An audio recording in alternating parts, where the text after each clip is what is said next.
నూతన సంవత్సరం కదండి. నూతన సంవత్సరం అనే దయా కిరీటాన్ని దేవుడు మనకు ధరింపజేశాడు. నిజంగా ఆలోచన చేస్తే ఈ సమయాన్ని, ఈ రోజుని చూడలేని వారు చాలామంది ఉన్నారు. అయితే దేవుడు మనకి కొన్ని విషయాలు జ్ఞాపకం చేయాలని ఆశపడుతున్నాడు. ఈ సంవత్సరం దేవుడు మనకి ఇచ్చిన వాగ్దానం ఏంటంటే విస్తార దైవ ఫలవత్సరం అని దేవుడు వాగ్దానం ఇచ్చాడు.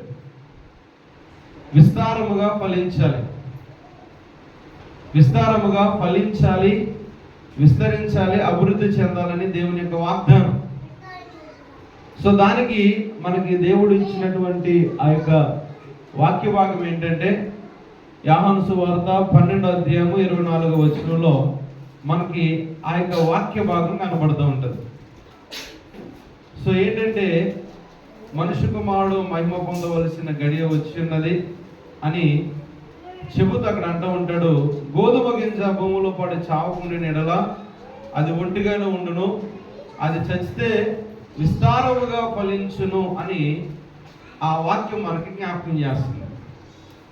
సో యేసుపాదంకులు అనుకున్నారంట ద ఇయర్ ఆఫ్ డెత్ అని పెడదాం అనుకున్నారంట. ద ఇయర్ ఆఫ్ డెత్ అని పెడితే ఎలా ఉంటుంది? ఒకసారి చదివాళ్ళకి ఎలా ఉంటుంది? చదువుకుంటే దాన్ని పక్కన పెట్టి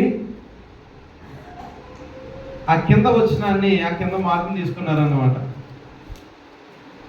చస్తే విస్తారముగా ఫలిస్తుంది అన్న మాట తీసుకుని, సో ఈరోజు ఈ సంవత్సరం దేవుడు తన యొక్క సంఘాన్ని, ఆయన రక్తము చేత కడిగినటువంటి సంఘం, ఆయన పరిశుద్ధ చేత పరిశుద్ధపరచబడినటువంటి సంఘాన్ని, సంఘంలో ఉన్న వారిని దేవుడు విస్తారముగా ఫలించాలి అని ఆశిస్తున్నాడు. దేవునికి స్తోత్రం కలుగును గాక.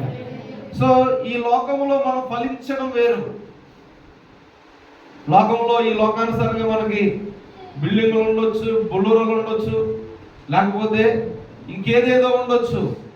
ఆ విస్తారమైనటువంటి ఫలవంతమైనటువంటి జీవితం కాదు. ఈ భూమి మీద దేవుడు విస్తరింపజేస్తాడు. దేవుడు ఆశించేది ఏంటంటే దేవుని యొక్క రాజ్య విస్తరణలో, దేవుని యొక్క ఆ యొక్క రాజ్య విస్తరణలో మనం ఎంతవరకు మనము ఫలించాము అన్న విషయాన్ని ప్రభువులు వారు చూస్తున్నారు అన్న విషయాన్ని ఈ వాక్యం ద్వారా జ్ఞాపకం చేస్తున్నాడు. మనం ఆలోచన చేస్తే ఆ చదవబడిన యోహాను సువార్త 12:24 మనం చదివితే అది యేసు ప్రభు గురించి రాయబడి ఉంది. యాక్చువల్లీ మనం ఆలోచన చేస్తే యేసు ప్రభు గురించి రాయబడి ఉంది. యేసు ప్రభులు వారు అందుకుని అక్కడ రాయబడి మనుష్య కుమారుడు భూమి మీద మహిమ పరచబడవలసినటువంటి గడియ వచ్చి ఉన్నది. అంటే యేసుక్రీస్తు ప్రభులు వారు మహిమపరచబడాలి అంటే ఈ రోజున ప్రపంచ దేశాలలో యేసుక్రీస్తు ప్రభువును వారిని నమ్ముతున్నారు. యేసుక్రీస్తు ప్రభుల వారే రక్షకుడని, యేసుక్రీస్తు ప్రభుల వారే పాప విమోచకుడని, ఆయనే పరలోకానికి మార్గమని, ఆయనే పరలోకానికి మార్గాన్ని చూపించినటువంటి దేవుడని ఈ ప్రపంచ దేశాలలో ఉన్న ప్రజలందరూ కూడా నమ్ముతున్నారు. అంటే ఆయన చచ్చిపోయాడు. ఏమయ్యాడండి? చచ్చిపోయాడు. దేని కొరకు చచ్చిపోయాడంటే మనుషులందరినీ కూడా ఆయన ఉన్నతమైన స్థితిలోనికి తీసుకువెళ్ళడానికి, మనుషులందరినీ కూడా ఆయన ఉన్నతమైన స్థితిలోనికి నడిపించడానికి, పరిశుద్ధతలోనికి నడిపించడానికి, పాపాన్ని తీసివేయడానికి, పరిశుద్ధతనివ్వడానికి యేసుక్రీస్తు ప్రభువులు వారు ఏమైపోయారండి? ఈ భూమి మీద చనిపోయాడు. ఆయన చనిపోయి పాతి పెట్టబడి సమాధి చేయబడి ఆయన మరలా ఏం చేసినట్టే సజీవుడుగా లేచిన దేవుడైన దేవునికి స్తోత్రం కలుగును గాక. హల్లెలూయా. మరణపు ముళ్ళును విరిచినటువంటి దేవుడు ఈ రోజున అదే చెప్తున్నాడు, నీవు నేను కూడా ఫలించాలి, మనందరము కూడా విస్తారముగా ఫలించాలి. దానికి ఉదాహరణగా మనం తీసుకుంటే 15వ అధ్యాయం యోహాను సువార్త 15వ అధ్యాయంలో మనం చూస్తే అక్కడ కనబడదు విస్తారముగా ఫలించాలి అంటే. విస్తారముగా ఫలించాలంటే ఏమి చేయాలి అన్న విషయాన్ని యోహాను సువార్త 15వ అధ్యాయంలో మనకు కనబడుతూ ఉంటది. సో యోహాను సువార్త 15వ అధ్యాయంలో యేసు ప్రభు అంటూ ఉంటాడు, ఇదిగో నేను నిజమైన ద్రాక్షావల్లిని, చూద్దాం, ఆ యొక్క వాక్యాన్ని మనం చూద్దాం. నేను నిజమైన ద్రాక్షవల్లిని, నా తండ్రి వ్యవసాయకుడు, నాలో ఫలింపని ప్రతి తీగను ఆయన తీసి పారవేయును. ఫలించు ప్రతి తీగె మరి ఎక్కువగా ఫలింపవలనని దానిలోని పనికిరాని తీగలను తీసివేయును. ఈ మాట దగ్గర ఆఫ్ చేద్దాం. సో ఆయన అన్నాడు, నేనే నిజమైన ద్రాక్షవల్లిని. ఎవరైతే నాలో అంటుకట్టబడతారో కదండి, ఎవరైతే క్రీస్తు ప్రభు వారితో అంటుకట్టబడతారో వారు బహుగా ఫలిస్తారట. సో ఇక్కడ నేను రాసుకున్నది ఏంటంటే క్లీనింగ్, ప్రూనింగ్ కూడా ఉంటుందట. ప్రూనింగ్ అంటే ఏంటంటే అర్థం, ఇంగ్లీష్లో ప్రూనింగ్ అంటారు, తెలుగులో ఏమంటారు, కత్తిరిస్తారు కదండి.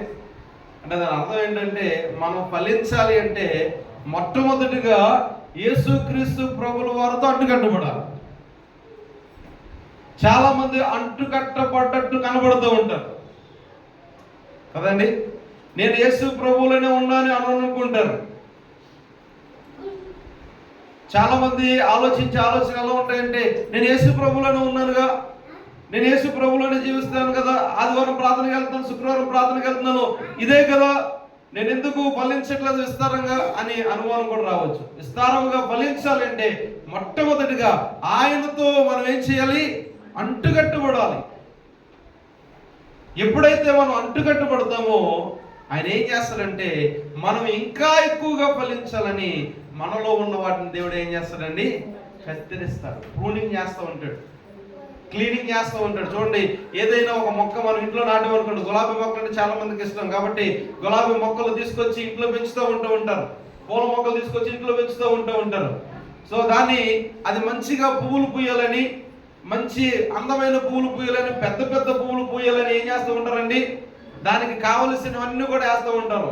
ఇంట్లో కరిగేసినటువంటి ఆ ఉల్లిపాయ నీళ్ళని, లేకపోతే ఆ కూరగాయల నీళ్ళు అన్ని పోస్తూ ఉంటే ఏం చేస్తూ ఉంటారంటే ఆ మొక్క ఎదుగుతున్నప్పుడు దాని మీద వచ్చే ఎండిపోయినవి కావచ్చు, లేకపోతే కుళ్ళిపోయినవి కావచ్చు, ఏం చేస్తూ ఉంటారండి, కత్తిరిస్తూ ఉంటారు.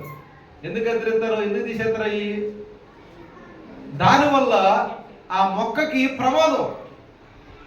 ఏదైనా కుళ్ళిపోయింది ఉందనుకోండి, అది తీయలేదనుకోండి, ఆ యొక్క ఆకులన్నీ కూడా కుళ్ళిపోతాయి. ఆ పువ్వులో కూడా ఆ పువ్వు పూసినప్పుడు దాంట్లో ఏదైనా కుళ్ళిపోయిన ఆ యొక్క రేఖ ఉందనుకోండి, మనం ఏం చేస్తుందని తీసేస్తాం. కారణం ఏంటంటే దానివల్ల మిగతా ఆ పువ్వుకు కానీ లేకపోతే చెట్టు కానీ నష్టం కలుగుతుంది. అలాగే దేవునిలో మనం విస్తరించాలని, దేవునిలో మనము ఫలించాలని, దేవునిలో విస్తారముగా మనము ఆశీర్వదించబడాలని దేవుడు కూడా ఆశిస్తాడు. ఆశించినప్పుడు ఆయనతో మనము నిజముగా అంటుకట్టబడితే, నిజమైనటువంటి ఆయనతో అనుబంధ జీవితము, ఆత్మీయ జీవితం మనకుంటే ప్రియదేవుని బిడ్డలారా, దేవుడు ఏం చేస్తాడంటే మనలో ఆయనకి ఇష్టం లేనివన్నీ కూడా ఏం చేస్తూ ఉంటాడు, కట్ చేస్తూ ఉంటాడు. ఎలా కట్ చేస్తాడంటే వాక్యం ద్వారానే కట్ చేస్తూ ఉంటాడు. ఎలా కట్ చేస్తూ ఉంటాడంటే సేవకులు చెబుతున్నప్పుడు ఆ మాటలు మనకి ఏం చేస్తూ ఉంటాయి, గుచ్చుకుంటూ ఉంటాయి. ఆ మాటలు మనకి ఏం చేస్తూ ఉంటాయి, అరే ఆ మాటలు గుచ్చుకున్నప్పుడు, లేకపోతే ఆ మాటల ద్వారా మనము ఎంకరేజ్ చేయబడినప్పుడు, లేకపోతే ఆ మాటల ద్వారా మనము మన హృదయంలో ఏదో తెలియనటువంటి ఆ బాధ కలిగినప్పుడు వెంటనే మనం ఏం చేయాలంటే దాన్ని మనం యాక్సెప్ట్ చేయాలి, అంగీకరించాలి. అందుకు అన్నాడు ఆయన, నాలో ఫలింపని ప్రతి తీగను, అంటుకట్టబడిన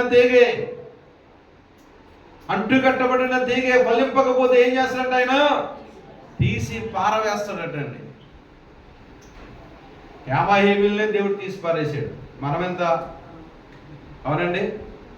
బైబిల్లో మనం చూస్తే హేమాహేమిలే దేవుని యొక్క జ్ఞానము చేత జ్ఞానాన్ని పొందుకున్నటువంటి సొలొమోను రాజునే తీసుకెళ్లి పక్కనెట్టాడు. ఆయన దేవుని చేత అభిషేకించబడ్డాడు.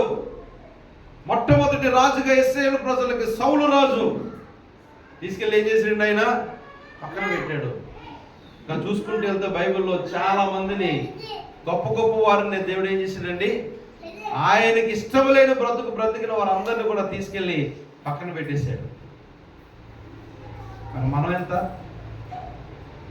ఈరోజు ప్రభు మనల్ని బ్రతికించాడు. ఈరోజు దేవుడు మనల్ని సజీవులుగా ఉంచాడంటే నిన్ను దేవుడు విస్తారముగా ఫలింప చేయాలని, ఈ భూమి మీద దేవుని యొక్క రాజ్యాన్ని విస్తారముగా నీ ద్వారా దేవుడు ఫలింప చేయాలని దేవుడు మనల్ని బ్రతికించడన్న సత్యాన్ని మనం గ్రహించాలి. దేవుడు మనల్ని బ్రతికించడన్న విషయాన్ని మనం గ్రహించాలి.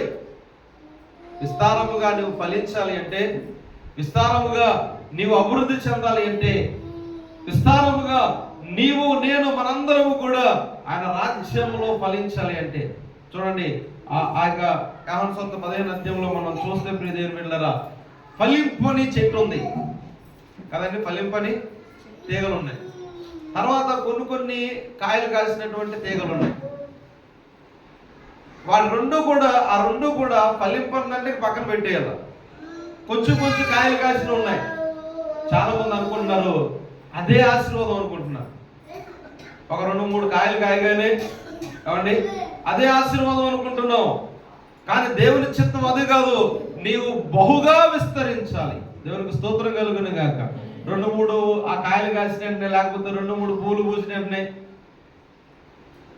ఆశీర్వాదం అనుకుంటున్నావు. అది ఫలింపు కాదు కదండి, అది ఫలింపు కాదు. మరి ఎలాంటిదంటే ఫలింపు అంటే విస్తారముగా ఫలించాలి. దేవునికి స్తోత్రం కలుగును గాక. విస్తారముగా ఫలించాలి అంటే దేవునితో నీవు అంటుకట్టబడి ఆత్మీయ జీవితం ఉండాలి. దేవుడికి నటించేవారు అవసరంలా. కాబట్టి దేవుడికి ఎవరొద్దు, నటించేవారు అవసరంలా. దేవుడికి కావలసింది నిజముగా ఆయనను వెంబడించేవారు కావాలి. యేసుప్రభు శిష్యులు అనేకమైన వారిని యేసుప్రభుని వెంబడించారండి. ఈ 12 మందే కాదు, 12 మంది కన్నా ముందు చాలా మంది వెంబడించారు యేసుప్రభుని కదండి. ఆయన అన్నాడు, ఒక చోట అన్నాడు, ఇదిగో మీరు నా రక్తము తిని నా యొక్క శరీరాన్ని తింటాను కానీ మీరు నాకు పాలువారుగా ఉండరని యేసుప్రభు చెప్పినప్పుడు ఏం చేశారు వాళ్ళు? ఇది కఠినమైన బోధ. కాబట్టి ఏమన్నారు? అది ఇది కఠినమైన బోధ కాబట్టి దీన్ని మేము యాక్సెప్ట్ చేయం, అంగీకరించం అని ఏం చేశారంటే యేసుప్రభుని విడిచిపెట్టి వెళ్ళిపోయారు. యేసుప్రభు ఏమైనా బాధపడ్డా? యేసుప్రభు ఏమైనా నష్టపోయాడా? ఈ రోజున జ్ఞాపకం చేస్తున్నాను, మనము లేకపోతే దేవుడు ఏదో నష్టపోతాడన్న ఆలోచనలు కూడా ఉంటాయి. నేను లేకపోతే దేవునికి నష్టం అని అనుకుంటాం, భ్రమ. అవండి, దేవుడు నష్టపోయేది ఎవరు? మనమే. సో కాబట్టి ఈ రోజున ప్రభు మనతో చాలా సూటిగా మాట్లాడుతున్నాడు. నిన్ను బ్రతికించింది, నిన్ను సజీవుడిగా ఉంచింది, సజీవురాలుగా ఉంచింది, నీకు ఆరోగ్యాన్ని ఇచ్చింది, క్షేమాన్ని ఇచ్చింది, నీ ఆయుష్ని పెంచింది. ఎందుకంటే ఇంతవరకు నీవు కొన్ని ఫలాలు ఫలించావు. ఈ సంవత్సరం విస్తారముగా ఫలించాలి. దేవునికి స్తోత్రం కలుగును గాక. విస్తారముగా ఫలించాలంటే ఇంతవరకు నీవు దేవుడితో అంటున్నట్టుగా బ్రతకవేమో. ఇంతవరకు కూడా నీ యొక్క పొజిషన్ చూసుకొని, లేకపోతే నీకు కలిగిన వాటిని చూసుకొని దేవుడితో ఆశావాసిగా ఉన్నవేమో. దేవుడు మరొకసారి జ్ఞాపకం చేయాలి, అది కాదు ఫలించడం అంటే. దేవుడు అంటున్నాడు, నువ్వు విస్తారముగా ఫలించాలి. నువ్వు దేవునితో అంటుకట్టబడాలి అంటే, దేవునితో అంటుకట్టబడడానికి నిలిచి ఉండేను కానీ తనంతట తాను ఎలాగో ఫలింపదు, అలాగే నా యందు నిలిచి ఉండేను కానీ మీరు కూడా ఫలించరు. దేవుని యందు నిలిచి ఉండాలా, దేవునిలో ఉండాలా, దేవునితో ఉండాలా, దేవుని కొరకే బ్రతకాలి, దేవుని కొరకే జీవించాలా. ఒకసారి యేసుప్రభు శిష్యులు బయటకు వెళ్ళి వారు ఏం చేశారంటే గొప్ప కార్యాలు చేశారు. దెయ్యాలు వెలగొట్టేశారు. స్వార్థలను మనకు కనపడుతూ ఉంటుంది. దెయ్యాలు వెలగొట్టారు, చనిపోయిన వారు లేపారు. సో వాళ్ళందరూ కూడా సాయంకాలం వచ్చేసి యేసుప్రభు దగ్గరికి వచ్చేసి యేసుప్రభుతో అన్నారు, అయ్యా మేము ఏం చేసాము? దెయ్యాలు వెలగొట్టాం, చచ్చిపోయిన వారు లేపేశాం అని యేసుప్రభు దగ్గరికి వస్తే యేసుప్రభు ఏమనాలా? శభాష్ అనాలి కదా, శభాష్ అనాలి, అనాలేదా? మంచి పని చేశారు అనాలి కదా. కానీ యేసుప్రభు ఏమన్నాడు? అరే బాబు, దీని కొరకు కాదురా మీరు ప్రయాసపడేది, పరలోకములో జీవ గ్రంథంలో మీ పేర్లు లిఖించబడ్డాయని సంతోషించి అన్నాడు ఆయన. దేవునికి స్తోత్రం కలుగును గాక. చెప్తాను హల్లెలూయా. సో అంటే మన ఫలాలు ఎక్కడ వరకు వెళ్ళాలంటే పరలోకంలో మన పేర్లు ఉండేటట్టుగా మన ఫలాలు ఉండాలి. అలా ఉండాలి అంటే మనం ఎవరిలో నిలిచి ఉండాలి? దేవునిలో నిలిచి ఉండాలి. నేను అదే చెప్తున్నా, దేవునిలో నిలిచి ఉన్నాం అనుకుంటున్నాం కానీ ఏమైపోతున్నామండి? ఏమైపోతున్నాం? పక్కకి వెళ్ళిపోతున్నాం. సో దాని అర్థం ఏంటంటే ప్రియ దేవుని బిడ్డలారా, దేవునిని పూర్ణ హృదయంతో నువ్వు అంగీకరిస్తే, దేవునిని పూర్ణ హృదయంతో నీవు కనుక అంగీకరిస్తే నీ నడవడిక, నీ ప్రవర్తన, నీ యొక్క ఆత్మీయ విధానం ఎలా ఉంటుందంటే దేవుడు ఆశించినట్టుగా ఉంటుంది. దేవుడు ఆశించినట్టుగా ఉంటుంది. అలా లేదు అంటే నువ్వేమైపోయినట్టు? ట్రాక్ తప్పినట్టే, ఆయన చిత్తంలోండి బయటకు వచ్చినట్టే. ఆయన యందు నిలిచి ఉంటే, మనము నిలిచి ఉంటే ఆయన మన యందు నిలిచి ఉంటాడు. దేవునిలో మనం ఉంటే ఉన్నామని ఎలా చెప్పగలమండి అని అంటే ప్రియ దేవుని బిడ్డలారా, నీ ఆత్మీయ జీవితంలో తప్పనిసరిగా క్రమం అనేది ఉంటుంది. నీ ఆత్మీయ జీవితంలో, మన ఆత్మీయ జీవితంలో ఏముంటుందండి? క్రమం అనేది ఉంటుంది. అందుకని అంటేవాడు ప్రభు కూడా, క్రమము లేని దానిని దేవుడు ఏం చేయడంటే ఇష్టపడు. క్రమము లేని దాన్ని దేవుడు ఇష్టపడు.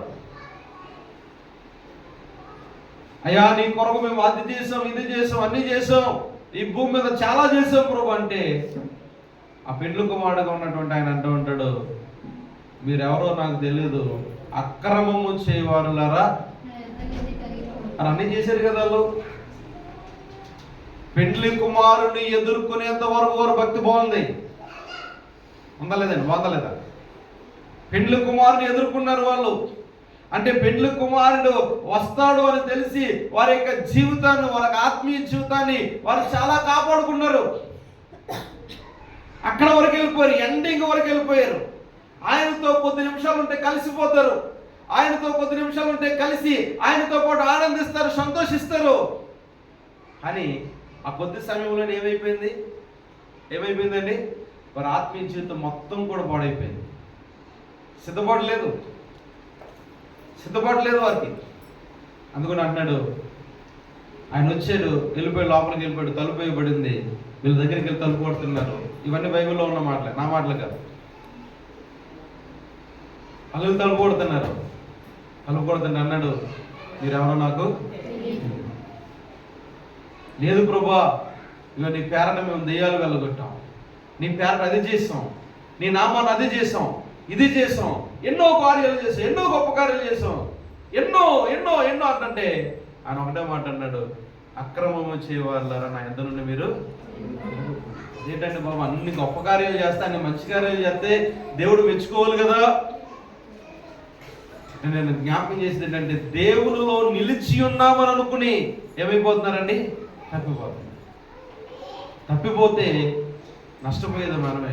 ఏం పోగొట్టుకున్నారు వాళ్ళు అని అంటే, దాని ద్వారా మనం నేర్చుకోవాల్సిన పాఠం ఏంటంటే, దేవునితో ఉండవలసిన వారు వెలుపట ఉన్నారు, పెండ్లి కుమారునితో ఉండవలసిన వారు అక్కడ సంతోషించవలసిన వారు, ఆనందించవలసిన జీవితం కలిగి ఉండాలి. అంటే మీకు బాగా అర్థం కావాలంటే చూడండి, ఏదైనా ఒక చెట్టును అంటుకట్ట, వాక్యం ఎవరై ఉన్నారని దేవుని యొక్క వాక్యం సెలవులో ఏముండాలి? మనలో ఏముండాలి? వాక్యం ఉండాలి. బాగా చెప్తున్నది, వాక్యము దేవుడై ఉన్నాడు. దేవుడు నీలో ఉంటే, నాలో ఉంటే, మనలో ఉంటే, మనలో ఏముండాలి? క్రమం ఉండాలి కదండి. ఏముండాలి? క్రమం ఉండాలి. క్రమం లేకపోతే దేవుడు ఎంత భక్తి పరులు అయినా కానీ దేవుడు ఏం చేస్తాడండి? క్రమం లేకపోతే దేవుడు ఊరుకుంటాడా? ఆయన అన్నాడు, మోషే నా ఇల్లంతటిలో నమ్మకమైన వాడు అన్నాడు. మోషే వంటి సాత్వికుడు ఎవడు కూడా లేడన్నాడు. క్రమం తప్పాడు మోషే. ఏం చేశాడు? తీసుకెళ్ళి ఎక్కడ పెట్టాడండి? వాగ్దాన దేశంలో ప్రవేశించలేకపోయాడు. చూశాడంతే, వాగ్దాన దేశాన్ని అడుగు పెట్టలేకపోయాడు. 40 సంవత్సరాలు 40 సంవత్సరాలు ఐగుప్తు దేశం నుండి వారు నడిపించాడండి. ఒక 40 సంవత్సరాలు అయితే ఆ దేవుని ప్రజలను నడిపించడానికి దేవుడు ఆయన్ని వంచేశాడు. 80 సంవత్సరాలు ఆయన ఏం చేయలేకపోయాడు. ఆయన బతికి 120 సంవత్సరాలు అయినా కానీ ఏం చేయలేకపోయాడండి. వాగ్దాన దేశాన్ని చూశాడంతే, అందులో అడుగు పెట్టలేకపోయాడు. మరి అట్లాంటి భక్తులనే క్రమము లేకపోతే దేవుడు ఇష్టపడలేదే. చిన్నదానికే పెద్ద తప్పేం చేయలేదు. మోషే ఏ పెద్ద తప్పు చేసాడు చెప్పండి? ఐగుప్తు దేశంలో కూడా చంపేశాడు, అది పక్కన పెడతాం. దేవుడు వచ్చిన తర్వాత, దేవుడు ఏర్పాటు చేసుకున్న తర్వాత, దేవుడు ఆయన్ని తన యొక్క ప్రజలను విడిపించే నాయకుడిగా ఏర్పాటు చేసుకున్న తర్వాత మోషే ఏ తప్పు చేశాడు? ఎవరన్నా నరహత్య చేసాడా? ఎవరన్నా చంపేశాడా? దేవుని ఏమైనా దూషించాడా? దేవుని నామాన్ని వ్యర్థంగా దూషించాడా? మరి ఏం చేయలేదు. అంత పెద్ద తప్పులు ఏం చేయలేదు కదా. ఏం తప్పు చేశాడు ఆయన? తన ప్రజలను ద్రోహులారు అన్నాడు. దేవుడు ఏమన్నాడు? వెళ్ళి మాట్లాడయ్యా అన్నాడు, అంతే. దేవుడు ఏమన్నాడండి? వెళ్ళే బండతో మాట్లాడు అన్నాడు. ఈయనేం చేశాడు? చాలా మంది కొట్టడం ఇష్టం కదా అంటే, చాలా మందికి ఏంటి ఆయన కొట్టడం ఇష్టం. ఆయన ఏంటంటే ఐగుప్తు దేశంలో ఆ నదుల మీదకి వెళ్ళి కర్రతో కొట్టన్నాడు. ఆయన రక్తం అయిపోయింది. ఎర్ర సముద్రంకి వచ్చిన తర్వాత ఇంకా నా వైపు చూస్తావేడు మోషే, నీ చేతులు ఏముంది అన్నాడు. కర్ర ఉంది అన్నాడు. కొట్టు సముద్రం మీద. ఆయన కొట్టడం బాగా అలవాటు అయిపోయింది అంటే, ఆయనకి కొట్టడం బాగా అలవాటు కాబట్టి ఇక్కడికి వెళ్ళి ఏం చేశాడు ఆయన? మాట్లాడమంటే కొట్టేశాడు ఆయన. దానికే దేవుడు ఏం చేశాడండి? అరే చిన్న తప్పేగా. కానీ నేనంటూ ఉంటాను, మోషేకి చిన్న తప్పునే దేవుడు క్షమించలేకపోయాడు. దేవుడు నువ్వు ఎన్ని తప్పులు చేసినా క్షమిస్తున్నాడంటే నువ్వు పెద్ద మోషే కంటే గొప్పవాడని కాదు. అక్కడ దేవుడు మనల్ని ప్రేమిస్తున్నాడు. ప్రేమించి ఏం చేస్తున్నాడు ఆయన? క్రమపరచాలని, క్రమము చేయాలని, నేను సరి అయిన స్థితిలో పెట్టాలని, నీ ఆత్మీయ స్థితిని సరి అయిన స్థితిలో పెట్టాలని, నీవు దేవునికి ఇష్టమైన వ్యక్తిగా, దేవుని రాజ్యంలో విస్తారమైన ఫలాలు ఫలించే వ్యక్తిగా, దేవునికి అంటుకట్టబడే వ్యక్తిగా, దేవునిలో నిలిచి ఉండే వ్యక్తిగా చెయ్యాలని దేవుడు మనల్ని ఏం చేస్తున్నాడంటే బ్రతికిస్తున్నాడు. బ్రతికించి దేవుడు సరి చేస్తున్నాడు. సరి చేయబడి క్రమం తప్పకుండా మనం ఉంటే దేవుని యొక్క వాక్యం సెలవిస్తుంది, నువ్వు విస్తారమైన ఫలభరితమైనటువంటి ఆత్మీయ జీవితాన్ని కలిగి ఉంటావు. ఆయన నీతి గల న్యాయాధిపతి ఆయన పేరు. ఆయన ఎలాంటి వాడండి? నీతి గల న్యాయాధిపతి. ఆయన నీతిని తప్పుడైన, నీతిని ఏం చేయడండి? తప్పుడు. నీతిని తప్పే దేవుడు కాదైనా. మరి నీతి గల న్యాయాధిపతి నీతిగా తీర్పు తీరుస్తాడు ఆయన. సో ఈ రోజున ప్రభు మాట్లాడుతున్నాడు. దేవుడు నిన్ను ఫలింప చేయాలని, విస్తారంగా ఫలింప చేయాలని దేవుడు ఆశపడుతున్నాడు. కాబట్టి ఆశను నెరవేర్చడానికి నీ ద్వారా, నా ద్వారా ఆ ఆశను తీర్చడానికి దేవుడు మనను బ్రతికించాడు. బ్రతికించి చెప్తున్నాడు ఆయన, నీ ఆత్మీయ జీవితం సరిచేయబడాలి. నా ఆత్మీయ జీవితం సరిచేయబడాలి. నేను బాగానే ఉన్నాను కదా అని అనుకుంటే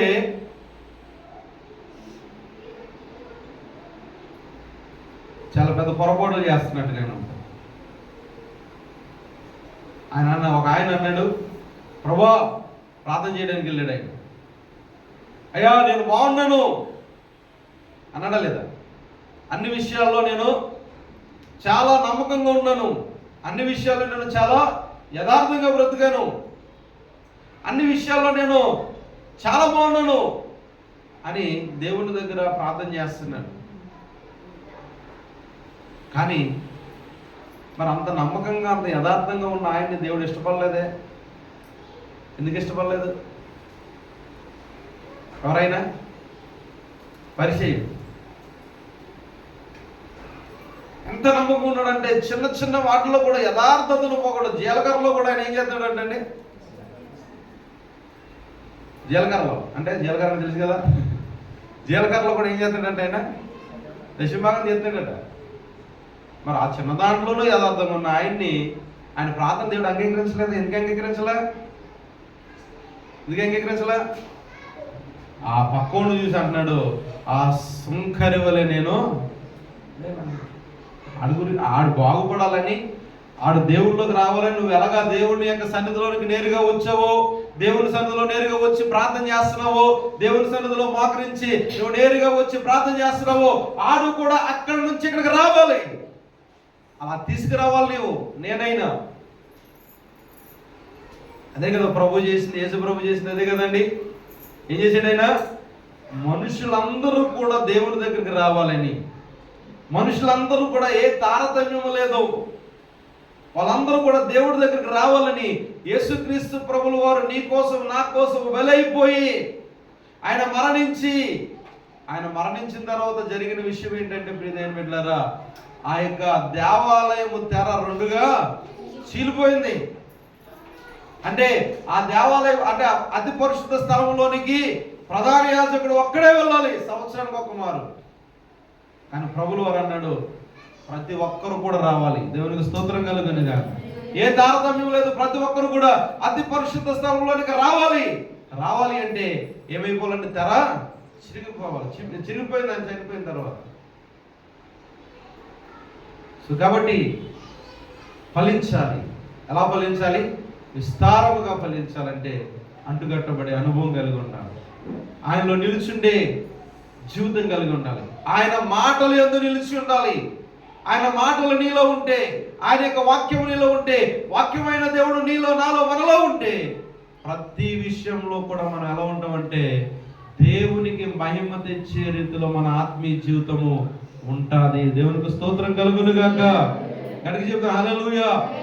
చిన్న వాటిల్లోనే మనము యథార్థంగా లేకపోతే, చిన్న వాటిల్లోనే దానికి నేను ఒక ఉదాహరణ చెప్తాను. సంఘానికి ఒక క్రమాన్ని దేవుడు మనం పెట్టుకున్నాం.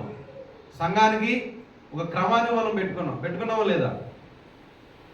ఎవరు చెప్పట్లా? సంఘానికి ఒక క్రమం ఉంటుంది. ఏంటి ఆ క్రమం అంటే? ఏంటి ఆ క్రమం? సమయం క్రమము కదండి, సమయం క్రమము. సో మీరు అందరూ కూడా 9:30కి రాలేకపోతున్నారని ఏం చేసాం? 2-3 వారాల నుంచి ఏం చేసామండి? 10 గంటలకు పెట్టేసాం. 10 గంటలకు పెట్టినా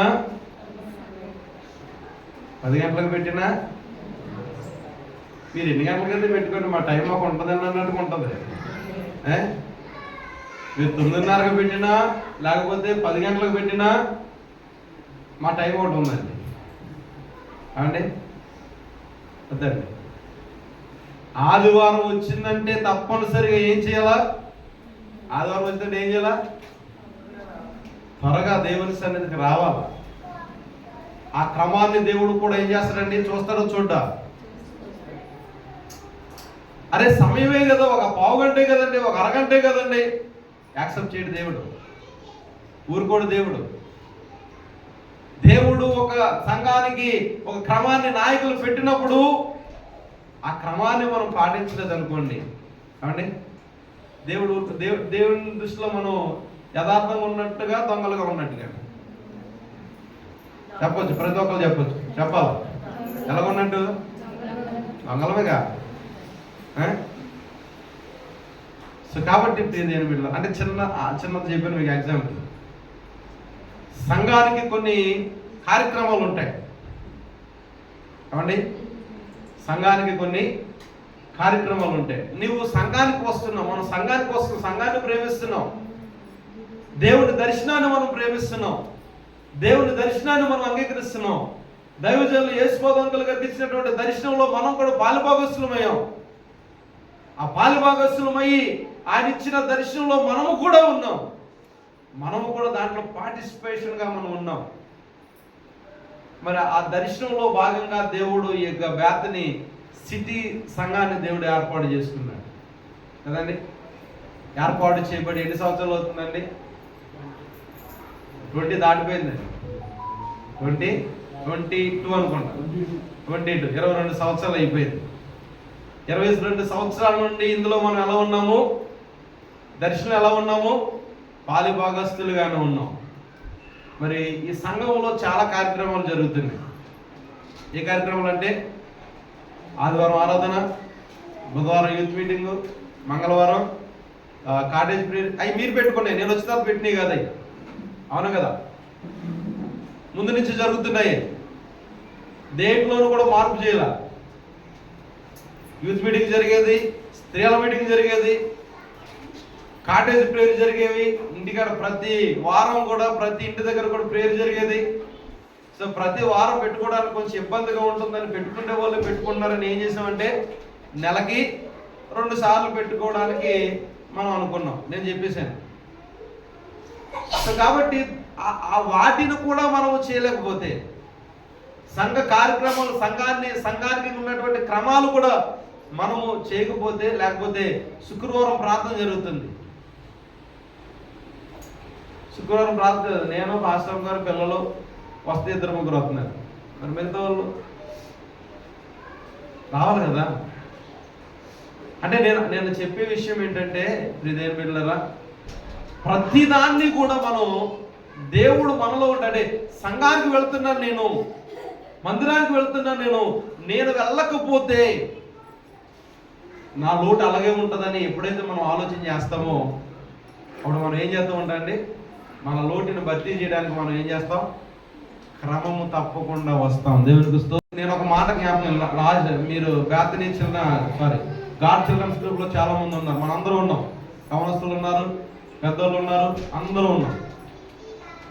నేను ఒక మెసేజ్ పెట్టేసాను. నేను దేవుడు మనకిచ్చిన నూతన సంవత్సరంలో ఒక మంచి నిర్ణయంతో మనం ముందుకు వెళ్దాం, ఎవరు కూడా క్రమం తప్పకుండా దేవుని మందిరం రండి అని ఎవరో రెస్పాండ్ అవ్వాలి. ఎవరు కూడా కనీసం హాయనో బాయనో లేకపోతే వస్తాయి కదా, అండి ఎలాగనో లేకపోతే ఎలాగనో ఏదో వస్తాయి కదా, ఏది పెట్టలా. మరి చదువులు లేదో నాకు తెలియదు, కానీ చాలా మంది చదివారు. అందులో మనకు వచ్చేది హిస్టరీ ఎవరెవరు చూశారో. సో ఎందుకు ఈ మాట జ్ఞాపకం చేస్తున్నానంటే ప్రియదేవుని బిడ్డలారా, దేవుడు మన సంఘాన్ని ప్రేమిస్తున్నాడు. అందుకుంటే ఎన్ని ఆటంకాలు వచ్చినా, ఎన్ని ఇబ్బందులు వచ్చినా, ఎన్ని కష్టాలు వచ్చినా, ఎన్ని నష్టాలు వచ్చినా, ఎన్ని సాతాను లేకుండా చేద్దాం అనుకున్నాడు మందిరాన్ని, బిల్డింగ్ లేకుండా చేద్దాం అనుకున్నాడు, ఎక్కడెక్కడో మనలను అలా ఇల్లం. కానీ దేవుడు మనల్ని విడిచిపెట్టకుండా, దేవుడు చాలా మంది అంటూ ఉంటారు, పాస్టర్ గారు ఆదివారమే కదండి రెస్ట్ తీసుకునేది అంటూ ఉంటారు కదండి, ఆదివారమే కదండి. చాలా సంఘాలు చూడండి, మీరు చాలా సంఘాలు చూసి వచ్చి ఉంటారు నాకు తెలిసి. 6 గంటలకు ప్రార్థన అంటే 6 గంటలకు అక్కడ చుట్టుపక్కల వాళ్ళు కాదండి, ఎక్కడెక్కడ నుంచి ఆటోలు కట్టించుకుని వస్తూ ఉంటారు, అవును కదా. ఆటోలు కట్టించుకుని లేకపోతే ఆ బస్సుల్లో ప్రయాణం చేసి 6 గంటలకు వస్తూ ఉంటారు ప్రార్థనకి, దేవుని సన్నిధికి. 6 గంటలకు ప్రార్థన అంటే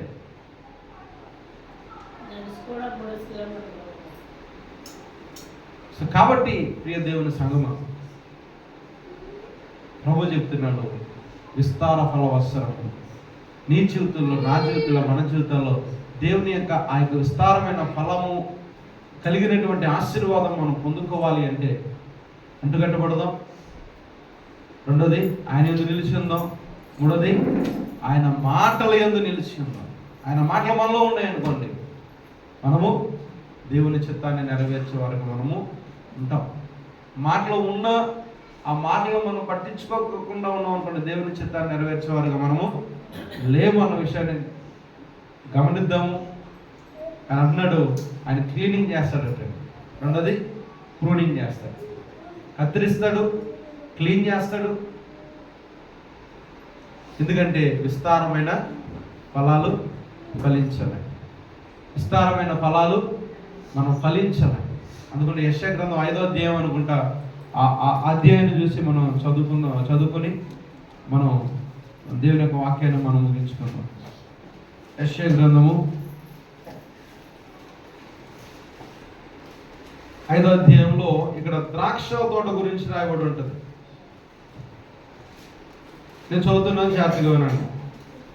నా ప్రియుని గురించి పాడేదను వినుడి, అతని ద్రాక్ష తోటను బట్టి నాకిష్టుడైన వాని గురించి పాడేదను వినుడి. సత్తువు గల భూమి గల కొండ మీద నా ప్రియునికి ఒక ద్రాక్ష తోట ఉండెను. ఆయన దానిని బాగుగా త్రవ్వి రాళ్ళను ఏరి అందులో శ్రేష్టమైన ద్రాక్ష తీగలను నాటించెను. దాని మధ్యను బురుజు ఒకటి వేయించి ద్రాక్ష తొట్టిని తొలిపించెను. ద్రాక్ష పండ్లు ఫలింపవలనని ఎదురు చూచుచుండెను, కానీ అది కారు ద్రాక్షలు కాచెను. కావున యెరూషలేము నివాసులారా, యోధావారులారా, నా ద్రాక్ష తోట విషయం నాకు న్యాయము తీర్చవలనని మిమ్మును వేడుకొనుచున్నాను. నేను నా ద్రాక్ష తోటకు చేసిన దానికంటే మరేమీ దానికి చేయగలను. అది ద్రాక్ష పండ్లు కాయునని నేను కనిపెట్టినప్పుడు అది కారు ద్రాక్షలు కాయుటకు కారణం ఏంటి? ఆలోచించుడి. నేను నా ద్రాక్ష తోటకు చేయబో కార్యము మీకు తెలియచెప్పిదనని అక్కడ అంతా కూడా రాయబడిన తర్వాత. సో నేను జ్ఞాపకం చేసేది ఏంటంటే, ఆయన ద్రాక్ష తోట, ఆయన సంఘమే, ఆయన రక్తము చేత కడిగబడినటువంటి సంఘము. ఆ సంఘము ఎలా ఉండాలంటాడండి ఆయన? విస్తారముగా ఫలించాలి. ఏ ఫలాలు ఫలించాలి?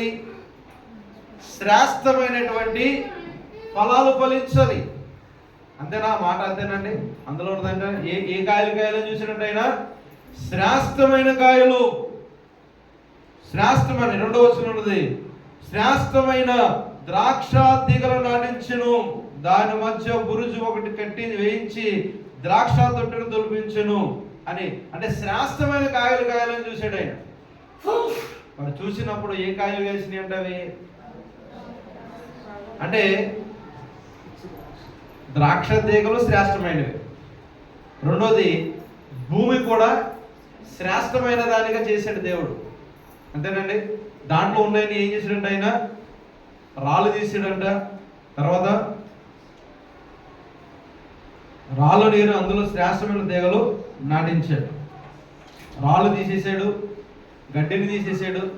అంటే ఆ యొక్క భూమిని అంతా కూడా ఏం చేశాడంట ఆయన? ద్రాక్ష తీగలు ఫలించాలి అన్నట్టుగా ఆ యొక్క భూమిని అంతా కూడా ఆయన ఏం చేశాడండి? బాగు చేశాడు.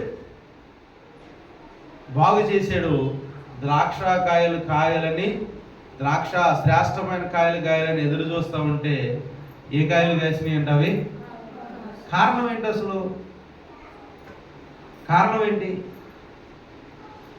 ఆ కారణాలు అడుగుతున్నాడు ఆయన. నేను చేసింది ఇది కారు ద్రాక్షలు కాయడానికి కారణం ఏంటి అసలు? భూమి మంచిదే, శ్రేష్టమైన తీగలు మంచివే, దానికి బురుజు ఒకటి వేయించాడు. ఆ బురుజు తొట్టిని ద్రవించాడు, నీళ్ళ తొట్టిని ద్రవించాడు. అంటే ప్రతిదీ కూడా శ్రేష్టమైనది వెళ్తుంది. కానీ కాయలు మాత్రం ఏం కాసినాయి అంటే చేదు కాయలు కాసినాయి, తినడానికి పనికిరానటువంటి కాయలు కాసినాయి. కారణం ఏంటంటే, నేను ఆలోచించింది ఏంటంటే, అన్నీ బాగున్నాయి కానీ ఆ యొక్క చెట్టు తీసుకునే దాన్ని ఏమంటారండి? ఆ ఎరువు కావచ్చు, నీళ్ళు కావచ్చు, అన్నీ శ్రేష్టమైనవి వెళ్తున్నాయి కానీ అది తీసుకునే విధానం. ఒక చెట్టు ఫలించాలంటే ఆ వేరు పారాలి అంటే అది తీసుకునే విధానం, అది యాక్సెప్ట్ చేసే విధానం చాలా ఇంపార్టెంట్ కదా. అది సరిగా తీసుకోలేదనుకోండి, అది యాక్సెప్ట్ చేయలేదనుకోండి, అదేమవుతుందంటే ఎండిపోతుందో, లేకపోతే వేరే కాయలు కాయడానికి, ద్రాక్ష కాయలే కానీ చేదు కాయలు కాయడానికి అవకాశం ఉంటుంది. తీసుకునే విధానం. దానికి ఉదాహరణగా చెప్తే యేసు ప్రభువులు వారు ఒక ఉపమానం చెప్పారు, విత్తువాని ఉపమానం చెప్పాడు ఆయన.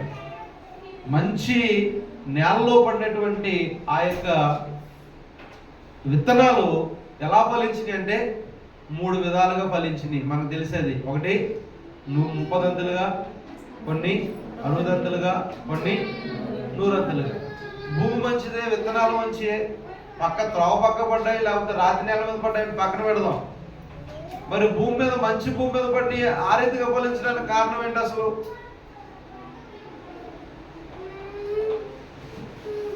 అంటున్నాడు ఆయన, ఆయనలో నిలిచి ఉంటేనే ఫలించగలం. దేవునికి స్తోత్రం కలుగును గాక. హల్లెలూయా. నా యందు మీరు మీ యందు నా మాటలు నిలిచి ఉంటేనే మీరు బహుగా ఫలిస్తారు. సో దాని గురించి మత్తయి రాశాడు, మార్కు రాశాడు, లోక రాశాడు ఆ యొక్క విత్తనాల గురించి. కానీ లోక రాసినప్పుడు అన్నాడు 30-60 తీసేసాడు ఆయన, 100 ఫలించినని రాశాడు ఆయన. సో కారణం ఏంటంటే అక్కడ రాయబడి ఉంటాయి, కొన్ని విషయాలు రాయబడి ఉంటాయి. వినటం, అంగీకరించడం, అవలంబించడం. లోక రాస్తూ ఉంటాడు, ఆయన రాసినప్పుడు అంటూ ఉంటాడు, అంగీకరించాడు, విన్నారంటండి, అంగీకరించారంటండి, తర్వాత వారు ఓపికతో ఎదురు చూశారని రాయబడి ఉంటుంది. ఓపికతో ఎదురు చూసి ఫలించారని రాయబడి ఉంటుంది. వింటారు చాలామంది, అందులోనూ వింటాం, వినేసి ఏం చేస్తాం? అంగీకరిస్తాం.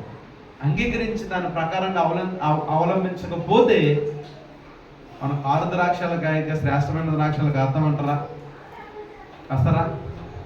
సో కాబట్టి ప్రభు ఆశిస్తున్నాడు ఈ సంవత్సరంలో దేవుడు గొప్ప కార్యాలు చేయబోతున్నాడు. ఆయన ఈ సంవత్సరంలో దేవుడు అద్భుతమైన కార్యాలు చేయబోతున్నాడు.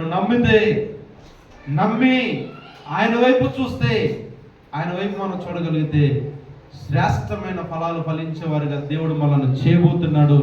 అలా చేయడానికి ఆయన ఇష్టపడుతున్నాడు. అది నీవు నేను మనము ఆ శ్రేష్టమైన ఫలాలు ఫలించడానికి మనము ఇష్టపడితే, మనము ఇష్టపడకుండా మన ద్వారా దేవుడు ఏది కూడా చేయడండి. చేస్తాడా? చెప్పాలి. ఈ మాట చెప్తే ముగించారు. మనం ఇష్టపడకుండా దేవుడు బలవంతంగా ఏది మన ద్వారా చేయించడం. అందుకంటే ఉబే అనేది చాలా ఇంపార్టెంట్. లోబడ్డం అనేది చాలా, లోబడే వారిని దేవుడు ఏం చేశాడండి? ఆయన మాటకు లోబడే వారిని దేవుడు అభివృద్ధి కలుగు చేశాడు, ఆశీర్వదించాడు. ఆదామవ్వల గురించి మాట్లాడదాం, తెలిసిందే అది, ఆ విషయం తెలిసిందే. వాళ్ళకి దేవుడు వాగ్దానం ఇచ్చాడు, మీరు ఫలించండి, విస్తరించండి, భూమి నుంచి నిండించండి అని వాగ్దానం ఇచ్చాడు. ఇచ్చి మీరు ఆ రీతిగా ఉండాలి అని దేవుడు ఆశించినప్పుడు వారు ఏం చేశారండి? ఏం చేశారు? దాన్ని పోగొట్టుకున్నారు. బలవంతంగా చేయించవచ్చు కదా దేవుడు. ఆయన ద్వారా సృష్టించబడ్డారు కదా వాళ్ళు. బలవంతంగా చేయండి అంటే చేయరా? వాళ్ళు చేస్తారా? చేయరా? కానీ వాళ్ళు అంగీకరిస్తేనే దేవుడు చేయించేవాడేమో. కానీ వాళ్ళు అంగీకరించలేకపోయారు, పాపానికి దాసులైపోయారు. వాళ్ళు దేవుని మాటకు వ్యతిరేకంగా వారు జీవించారు. అందుకంటే వారి జీవితంలో ఏం లేదండి, దేవుని యొక్క వాగ్దానము నెరవేర్చబడలేదు. ఈ రోజున ప్రభు మాట్లాడుతున్నాడు, నీవు వాక్యాన్ని అంగీకరిస్తే, ఆయన ఫలించడానికి నీకు ఏది చెయ్యాలో, ఎలా చెయ్యాలో ఆయన చేస్తున్నప్పుడు దానికి నీవైనా, నేనైనా, మనమైనా ఇష్టపడితే దేవుని యొక్క వాగ్దానము 100% మన జీవితాల ద్వారా, మన సంఘము ద్వారా, మన ద్వారా దేవుడు చేయడానికి ఆయన ఇష్టపడుతున్నాడు. అంగీకరించడం నీ వంతైతే, చేయడానికి ఇష్టపడడం నీ వంతైతే, ఆయన క్లీన్ చేసినప్పుడు, కట్ చేసినప్పుడు బాధ కలిగినా కానీ దాన్ని నీవు అంగీకరించి, ఇది నా కొరకే, నా ఆత్మీయ అభివృద్ధి కొరకని నేను ఎప్పుడైతే ఆలోచన చేస్తామో దాని ద్వారా దేవుడు ఏం చేస్తాడండి? ఆ 100 ప్రతిఫలాన్ని, ఆ ఫలాలు ఇచ్చే దేవుడుగా ఉన్నాడు. కాబట్టి మనం ఆ రీతిగా ఉందాం. ఆ రీతిగా ఉండి దేవుని చిత్తాన్ని నెరవేర్చేవారముగా, దేవుని ఉద్దేశాలు నెరవేర్చేవారుగా మనం ఉందాం. అటువంటి కృప సర్వ సమృద్ధిగా దేవుడు మనకి 100 దేవుడు దయచేయనుగాక.